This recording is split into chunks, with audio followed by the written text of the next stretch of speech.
mga igsoon, basin baya nga we are in a situation where we are convicted of the truth, pero nagpabungol-bungol ta igsoon, or nirasunta tungod kay doon na tayo ikarason.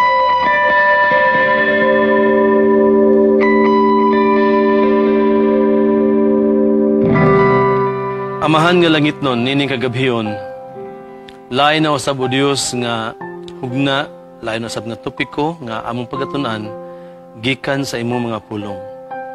O Diyos nga balaan, kami nagahangyo nga ang imong balaang espiritu sa kanunay magalihok sa among kasing-kasing ug gunahuna, sa paghatag o Diyos og maayo nga mga panglantaw nga maugmad namo balik ang moral sa amo puloy-anan, sa amo katilingban ug sa among nasod.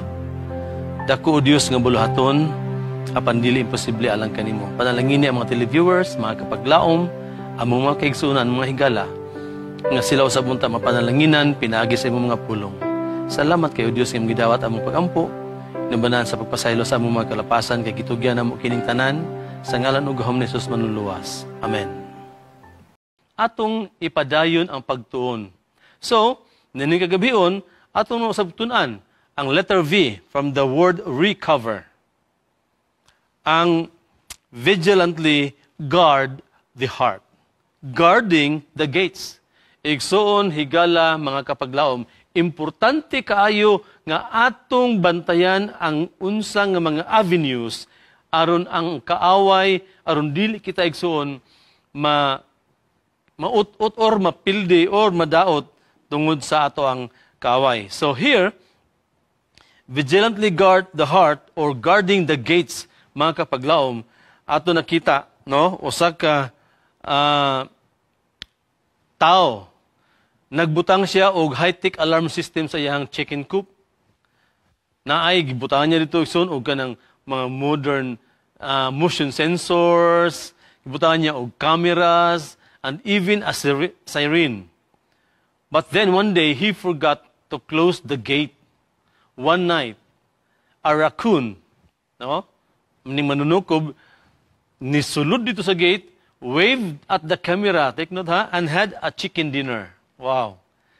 So, mga kapaglaom, kini nga istorya, no? Nagpasantop lang, nga bisan pagpunon ang atong balay o atong kagalingon o mga dipinsa, ang atong, kung ang atong gates igsoon are open, the enemy has the avenue to walk in. Munang kailangan yun atong bantayan ang unsa, guarding the heart. So here, ang Proverbs 4:23, nangingon diha, ang gialamon nga tao, nangingon siya, above all else, guard your heart, for everything you do flows from it. Bantay ang inyong kasing-kasing kay, unsa, all the issues, ang tanang mga butang, nagagikan diha sa kasing-kasing. Muna mga igsoon nga usahay, kining kasing-kasing, kana bitong pildihon ang mata, kay usahay kini mga ulitaw, mutanog dalaga, dili usahay makita nila sa pinagis mata, kundi ang kasing-kasing mo tanaw. Ibig maut kay dagway, pananaw, pero ang kasing-kasing kay mahigugma mangyod. Mabitaw nang usahay, matingala ta nga ang babae nga gwapa, mukuyog og maot nga dagway nga lalaki, makaingon tang wa ba ka ni gihulga ba? No, mga igsoon. So, ang kasing-kasing usay malimbungon ni, no? Muna nga, let us guard the heart, pinalangga ko nga mga kapaglaom. So, ingon diha, the heart, ang exposition ani mga igsoon, ang heart, lev sa Hebrew, is not just emotion. Take note ha, usay magud ang ato ang concept sa heart is ang feeling. But ang Hebrew lahi laha, not just emotion, but it is the seat of thought, or it is the will, or it is the moral decision making. Mao na mga pinalanggang mga kapaglaom nga na ato mga kabataan usahay nga atong giyahan, mao ni ang himuon, mao ni ang pilion, pero di mo kita makabot sa ilang mga choices, sa ilang mga life partner, mga igsoon. Tungod kay ang ilang gipairal siguro ang ilang heart nga pagbati lang siguro, pero here ang giingon gipasantop ni Hari Solomon, dili lang emosyon, apan atong bantayan ang atong thought, ang atong will, ang atong moral decision making. Why? Ingon siya, everything we do flows from the heart, mga igsoon. Manang uban mingon siya nga, uy, bantayan na imong heart kay basig ma-brain damage na imong heart, no? Mayabag bitaw.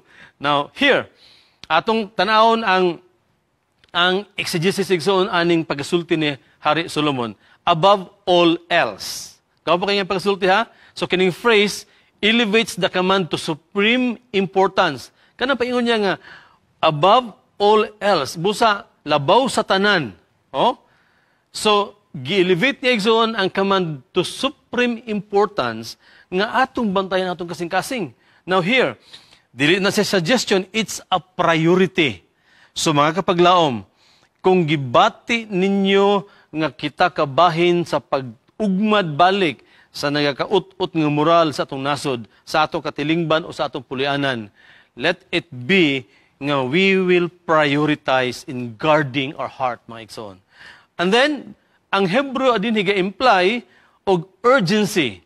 Ingon diha with all vigilance or more than anything else, above all else. Now ha, labaw pa sa uban. Bantay. So here, ato nakita nga dili ayaw in taon ta pagbangay-bangay mga pinalangga ko nga mga kaigsunan. And then here, nag-ingon diha that moral recovery, theologically ingon diha, moral recovery begins with reordering priorities. So karon, naman tayo mga priorities sa itong galingon, di ba?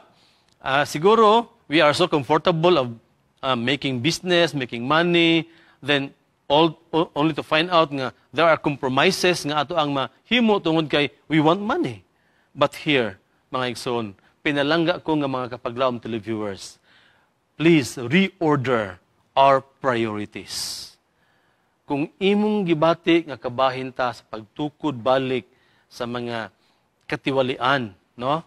Kumbaga, katiwalian nga ato nakita sa palibot, please. Unya, before we fix behavior, we must fortify the source, the heart.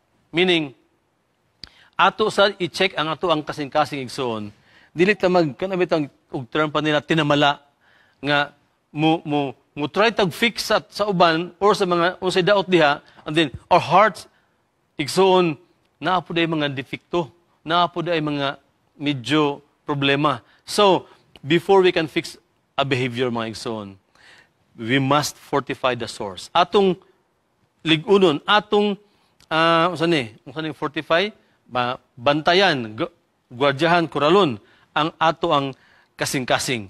So, here, guarding is not passive, then it is an active warfare. So, it's kaning guard your heart. Maram ni siya og sundalo nga ang terminolohiya manggod nga diin ato makita or a shepherd ug magbalantay kay karnero mga kaigsunan mga higala ato makita kining pulo nga guard your heart is mura ni siya og military term unya gayon diha nga to guard means to watch over, to protect and preserve. And then the heart, remember, ang atong kasing-kasing mga igsoon is vulnerable. Na akong mga linya sa akong mga amigo, mingon sila nga, abi ninyo, kami mga lalaki, mga huyang biya, kami og pagbati, kay dali rin kami kanabitang maluya kung makita, o gwapa, labi na tabing, nabitaw mga igsoon, ha? The heart is vulnerable, susceptible to lies, lust, take note, lust, pride, bitterness. Maubitaw nga sa atong naisgutan ni adtong ang pag-confront sa mga compromises, mga igsoon, nga din atong gisgutan dito, dunay mga pagtulunan nga nakonvikta nga murag dili gikan sa balaang kasulatan pero gahi kay ta mudawat sa biblical teaching or ang kamatuoran sa Biblia tungod kay doon na tay garbo, mga igsoon. No? Or maulaw ta nga moangkon nga muabin sa kamatuoran or muabin sa pulong sa Ginoo. Because we are not comfortable with few and we are comfortable with many. Mga igsoon, sa akong ikaingon, magbantay-bantay ta. Kay basin baya na kompromiso ta, but we are so comfortable na lang. Bahala na lang, anyway, daghan man pud mi. Mga igsoon, it's not the way. So here, atong bantayan atong kasing-kasing. And then, ang pagtawag sa Diyos sa moral recovery is not just about resisting temptation. It's about defending the soul's integrity. Ang question mo ni mga pinalangga kung mga kaigsunan kapag laom, at the end of the day, when Christ will come, di man ko siya mong tanah pilay mong bahandi sa bangko, igsoon.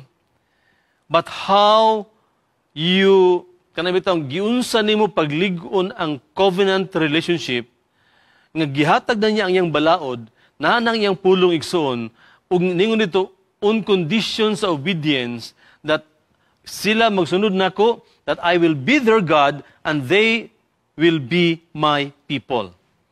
So pag abot sa Ginoo, do you think igsoon kung wa tay relasyon niya makaila siya nato? Basin baya nga ang ato ang presumption or ang atong assumption igsoon nga well, di lang ko maghimo og daotan, no? Igsoon, it's not just that. Do na tay responsibilidad. Do na tay moral accountability mga igsoon that we need to tell others of the truth. We need to be truth tellers sa ato nang natunan. So, ang laing linya, for everything you do flows from it. So the heart is fountainhead. No? What flows from it determines the quality of life. Ano yung mga igsoon? Nga makita diha kinsa ka kung unsa ang naa sa imong kasing-kasing. So, ang sa Hebrew pagkasulti ani, from it are the springs of life, mga igsoon. If the spring is polluted, so is the stream. No? So mga igsoon, ayaw gyud ta usahay magpakaaron ingnon nga maayo ta unya only to find out ay nga mga unsa hipokrita ka ita.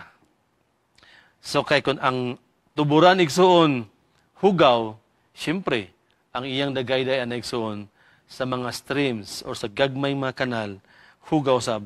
So God calls us to walk in accountability, in a community, and mutual vigilance. Pinalangga ko mga kaigsunan. And then, theologically, moral failure is not random. It's rooted. Meaning, ang pagkapakyas moral igsoon, dili na siya nga, dili na pakyas, dito na pakyas, no. Kung pakyas, good, it's rooted mga igsoon. Ngano, kay kung ang atong kasing-kasing, wa nato na gwardyahan. Wa nato na bantayan igsoon, kuyaw-kuyaw. And then, recovery means going upstream. So, to recover, ang atong himuon going upstream ta, cleansing the source and letting grace flow freely again. Wow. So, atong tugutan nga, dili atong pagkamaayo, but ang grasya sa Ginoo mga igsoon. By God's grace, ang iyarag yung grasya igsoon ang makahinlo nato, makatabang nato. Ayaw kitag claim ha nga, maayo na kayo ko pastor, kay nag-vegetarian ko, maayo na kayo ko, kay naglain ako sa bukid, igsoon, dili na mao ang tanahon sa Ginoo, but ang iyang grasya, His transforming grace mga igsoon. So, nganong atong bantayan igsoon ang atong kasing-kasing, atong tanahon. Why? Because the heart determines direction. Kini siya. Kung asa ang imong pagbati, sa pulong sa Ginoo, where, kung asa ang imong bahandi, tuwa po ang imuhang kasing-kasing, o niya, it's the battleground of temptation and truth. Pinalangga kong naa din niyang kumbati sa kasing-kasing. No? Munang, whenever doon ay mga magwawali or badunggan ninyo muwali sa television, asa di mawali sa publiko, usahay, dili nato mabliahan ang ato ang hunahuna o kasing-kasing, kay ato dayong itaklob ang garbo mga igsoon. Mauna nga, igsoon please, mao di ay nga gahi kayo usahay mairog kita nining moral recovery. Kay basin di ay naglunang pataigsuon sa mga compromises. Nga we don't want to let go unsa ato na matan tungod kay we are comfortable with my friends, with my relatives. Remember, sa Ginoo, sila nga nahigugma sa iyang inahan ug amahan labaw pa kanako, dili takos alang kanako. So, mga kaigsunan, remember, holy discipline protects spiritual vitality. Ang balaan nga disiplina igsoon nagabantay sa espirituhanon nga kakusog. And then neglect leads to erosion of character. So imo ganing ineglect ang kamatuoran, there could be an erosion of kinaiya mga igsoon. So here, dako kayo kahimuan, dako kayo og kining punto ang balaod sa Ginoo ang gihatag tungod kay it is the transcript of God's character. So iyahang hulad sa kinaiya mo na nga kung mubulag ka sa balaod pinalangga ko mga kaigsunan na ay erosion gikan sa ato ang kinabuhi or sa ato mga kinaiya. So why guarding the heart matters? Guarding the heart isn't passive, it is a spiritual warfare. Pinalangga ko ng makisunan. So, ang kumbati na adinhi. Mo nang, I can still remember the song, kang Steve Green, Guard Your Heart.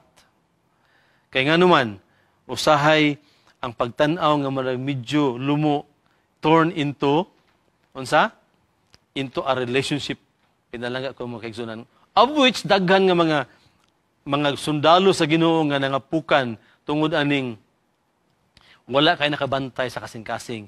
Gipairal ang mga pananaw igsuon sa kaibog ug unsa bakaha. So here, what are the gates or entry points nga ang kaaway pwede makasulod? The eyes, no? What we watch, mga kapaglaom higala in town, bantay ta. Sa ears, what we listen. The mouth, what we speak. Or atong mind, what we meditate on. Kabantay mo mga kaigsunan, mga higala, mga kapaglaom. Nga sa atong balay karon ang atoang dunay mga pulianan nga ang gipa-babysit sa ilang bata ang television or ang iPad or ang cellphone. O niya, kung hadlo ko na igsuon nga unsa, kung dili mo kaon, kuhaon ang cellphone, mga pinalangga ko nga mga kaigsunan. Wala man ay problema, siguro mura man na og legal, pero is it moral? So, here, guarding the gates, atong bantayan ang mga avenues nga ang atong kaaway mga igsoon.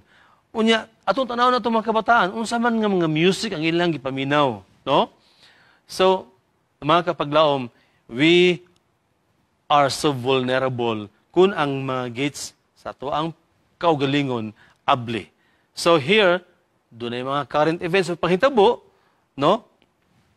Ang kalibutan igsoon, no? Naidini, gibutang diha, the headline, stress disorder, coined by Dr. Stephen Stonesy. Alam ka na, headline, stress disorder, overexposure to news leads to anxiety and emotional fatigue. Why? Ang balaod sa Ginoo gaingon ngon sa remember to keep holy the Sabbath day, na rest ang ihatag. One day, the seventh day, 6 days, shalt thou labor ato natunan pero mga igsoon. Ang atoa kay mutrabaho man kita para mutigom og kwarta. Disregarding the principles or the injunction from the word of God mga igsoon. Munang magkaproblema atong panglawas, magkaproblema ang atong pulianan tungod kay we are so busy. And there are many families karon nga unsa ang ilang mga kabataan nabiyaan igsoon tungod sa kabisi sa ginikanan. Remember to guard the heart. No? Christianity.com urges believers to root their hearts in God's word amid chaos. Wow. At least napaytambag igsoon nga unsa atong i-anchor ang ato ang kasing-kasing diha sa pulong sa Ginoo. And then, what are those strategies nga gihatag sa Ginoo mga igsoon nga diin atong magwardyahan atong kasing-kasing? Una, daily scripture intake. In taon mga ginikanan, in taon mga kapaglaom. Ang atong mga kabataan, atong bansayon nga at least man lang bisag usa lang ka verse kada adlaw. Mabasa lang kaha, mapamalandong. Pero ang problema kay kung ang ginikanan wa gabasa, unsaon pud niya pagtudlo sa iyang bata. Mao na mga igsoon nga bantayanan. And then prayer as a filter for emotions. Daghan karon nga mga stress disorders, unsa pa na diha nga mga depressions. Why? Because they forget to pray, mga igsoon. That prayer is power. And that prayer is talking to God like to a friend. And then accountability and community. Ang strategy igsoon nga unsa, we can have this whole discipline is, kanang ang pagpakigsandurot, community. That is why in some churches and in our churches, natay gitawag og small group or care group. Tungod kay no man is an island. And then, fasting from toxic inputs. Wow. Kini mga igsoon. Unsa man nga mga toxic inputs that can ruin or that can make the soul dirt igsoon, internally or externally, dapat mufasta niyana. So, here, what are our rules? Pinalangga ko mga kaigsunan. Now here, let us be the keeper, the gatekeeper. Kita ang unsa magbantay sa ganghaan. So, ato tanawon, don't let culture define our values, mga igsoon. Kung imong tan-aw nga while ang uban naghimo nini mga legal nga mga gambling, okay sago kay legal bitaw ni, mga igsoon. Don't let culture define your values. Filter entertainment and media. Mga ginikanan, igsoon, higala, kapaglaom, in town, atong hinahinayan, unsa? Atong i-filter ang entertainment. No? Kay usahay, na ay mga TikTok nga mga sana, malaswa na kaayo, unya mga bata atong gipa-entertain anak nga mga butang. Mura bitag wala na tay distinction between what is moral and what is dili moral igsoon. And then speak life, not poison. Meaning kun imo tan-awon karon ang mga language sa kanto igsoon or sa mga dagkong syudad, grabe ang mga lingwahe. And then, choose peace over panic. So, here, our role as the gatekeeper. Tanawa ang picture mga kapaglaw mga igsoon. Before tamo end. Kabantay mo na, that's the setting of the families now. The Western culture, nihinay-hinay na, di nihinay, ni anagyo sa tuang palibot igsoon sa atong taliwala. Kanang gitawag nila og being alone together. Instead, igsuon nga, unsa? Magkatigom ta, magkahiusa ta, magkukabildo, mag-share og mga eksperyensya. Si mamag, si papa, busy. Si undong og si inday, busy pod. And do you think, igsuon, we can strengthen our family ties by this situation, by this culture? How can we rebuild, igsuon, sa unsa may nangaguba or unsaon nato pagpanday ang moral kung we are so self-centered sa atong mga activity, mga igsoon. Kung ang atong kagalingon na focus lang sa atong gusto, wala natay panahon alang sa Ginoo, alang sa nagkinahanglan, o nang wala natay kahibalo igsoon unsa nahitabo sa ato ang nasod kadtong mga killings, kadtong mga corruption, mga flood control issues igsuon nga in town at stake ang kinabuhi kay wala na dapat ang kwarta sa paghimo og flood control nga sistema, mga igsuon. So, how to guard the heart? memorize scripture to reinforce truth, mga igsoon.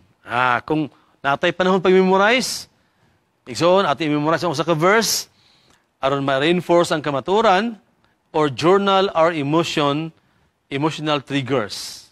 Then, here, replace reaction with reflection, and then, igsoon, guard what matters most. Bantayan nato gyud unsa ang pinakaangay nga bantayan. The heart is a sacred space. Remember that.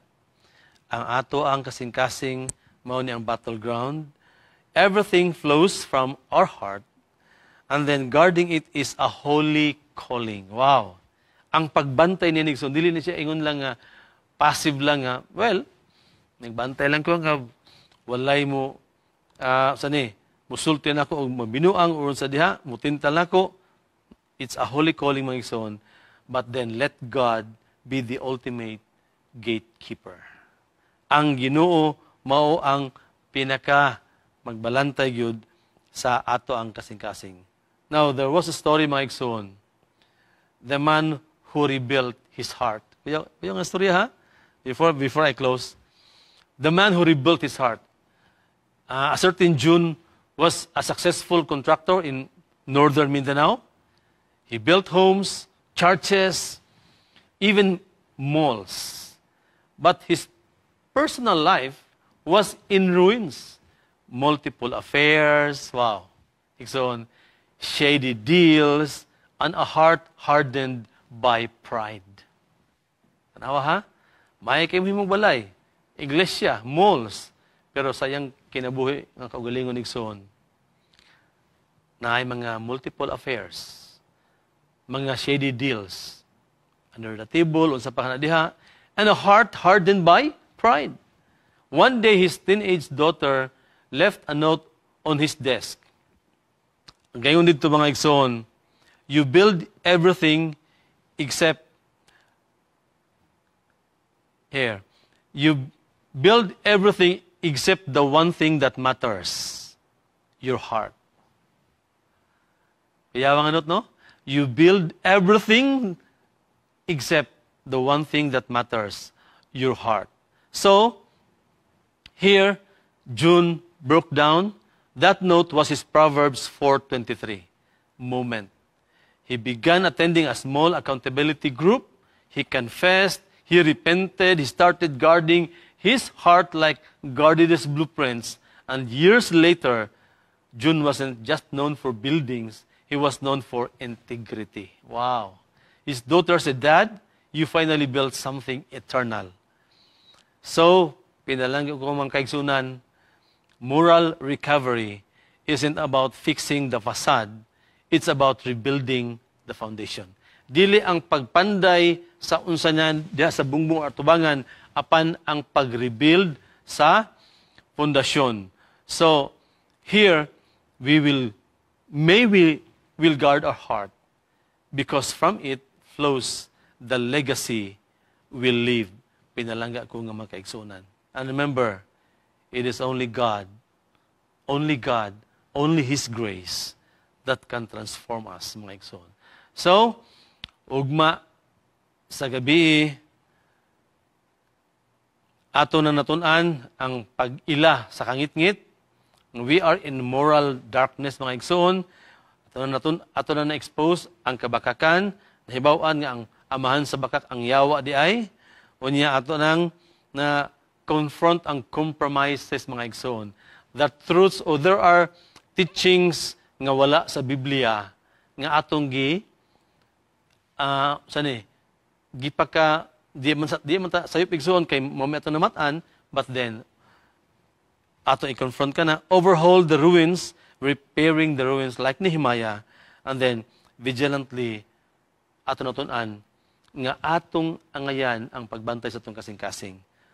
Then ugma sa gabi is we will study about to elevate our standard of living and also restoring the nation, mga igsoon. So we will be having two topics last night na siguro, kay dunay emergency kayo the Sabbath as a culmination supposedly.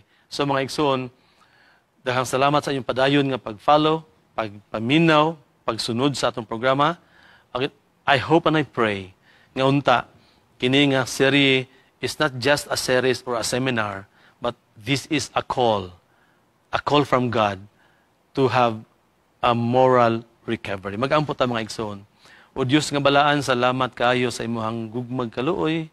Salamat Amahan sa pagpahinumdom ka namo nga angay namo o Diyos bantayan namo kasing-kasing tungod kay kini mo ang battleground, kini usa nga naa ang mga butang dinhi nagagikan o Diyos, naa dinhi ang maayo gikan na pud ng pagkadautan.